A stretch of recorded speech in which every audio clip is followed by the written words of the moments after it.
Assalamualaikum warahmatullahi wabarakatuh. Kisah Salman Al-Farisi.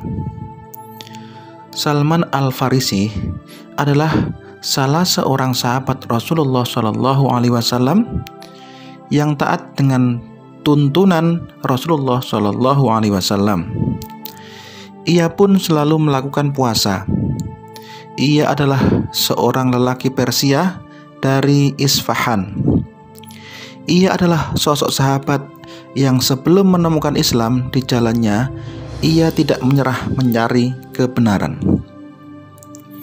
Kemudian ia bertemu dengan sosok Rasulullah SAW dan kemudian beriman kepada Allah Ta'ala. Imam Ja'far Shadiq meriwayatkan dari ayah dan kakek-kakeknya berkata bahwa suatu hari Rasulullah SAW pernah bertanya kepada para sahabatnya, "Siapakah di antara kalian yang berpuasa sepanjang waktu?" Tanya Rasulullah SAW. Kemudian Salman Al-Farisi menjawab, "Saya wahai Rasulullah SAW."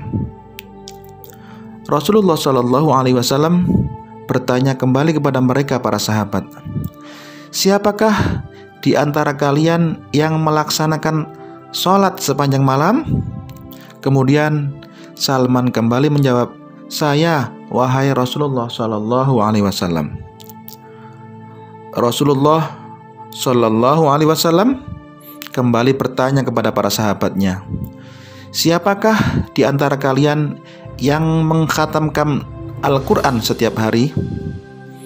Siapakah di antara kalian yang mengkhatamkan Al-Quran setiap hari?"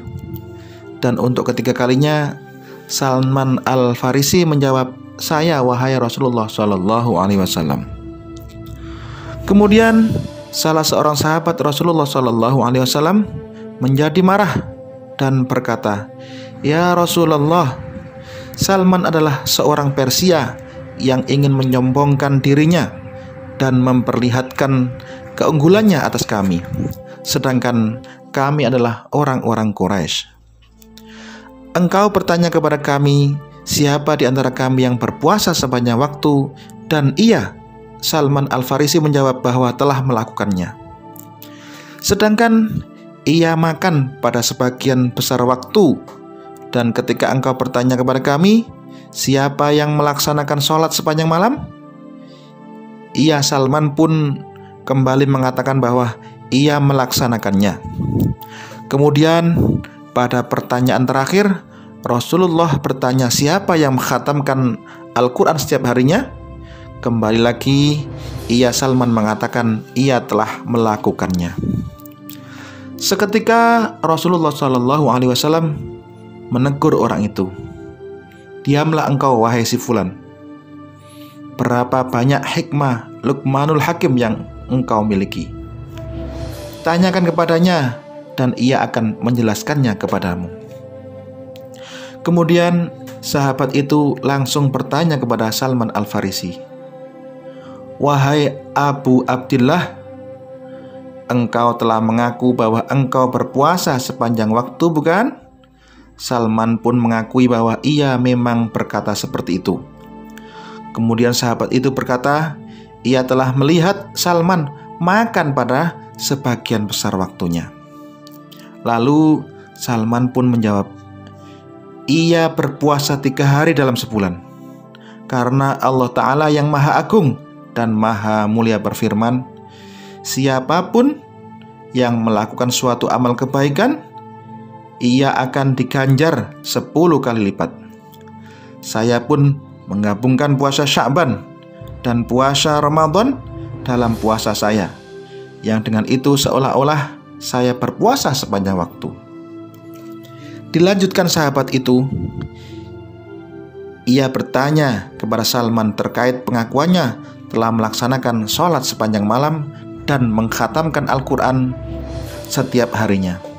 Padahal ia melihat sebagian besar malam Salman lewati di atas tempat tidur, dan sebagian besar hari-harinya yang dilaluinya dalam keadaan diam. Kemudian Salman berkata, "Tidak seperti yang engkau katakan. Saya telah mendengar kekasihku Rasulullah Shallallahu Alaihi Wasallam bersabda, siapapun yang tetap berada dalam keadaan suci atau toharo dalam tidurnya dapat dianggap seolah-olah ia menghabiskan seluruh waktu malamnya dengan melaksanakan sholat. Sedangkan saya sepanjang malam tetap dalam keadaan suci." Lanjut Salman mengatakan kepada sahabat itu, ia mendengar bahwa Rasulullah Shallallahu Alaihi Wasallam bersabda kepada Ali, "Wahai Abul Hazan, perumpamaanmu di antara umatku seperti surat Al-Ikhlas. Siapapun yang telah membacanya satu kali, dianggap seolah-olah ia telah membaca sepertiga Al-Quran. Dan siapapun yang membaca 2 kali, seolah-olah ia telah membaca sepertiga Al-Quran. Kemudian siapapun yang membaca 3 kali, seolah-olah telah mengkhatamkan Al-Quran seluruhnya." Demikianlah kisah Salman Al-Farisi yang beramal dan mengingat fadilah dari amalan yang ia kerjakan. Mudah-mudahan kisah Salman Al-Farisi bisa menginspirasi kita untuk menjadi amal-amal jariah kita. Dan sekali lagi kita berharap semoga kita diberikan akhir yang husnul khotimah. Amin amin ya rabbal alamin. Wassalamualaikum warahmatullahi wabarakatuh.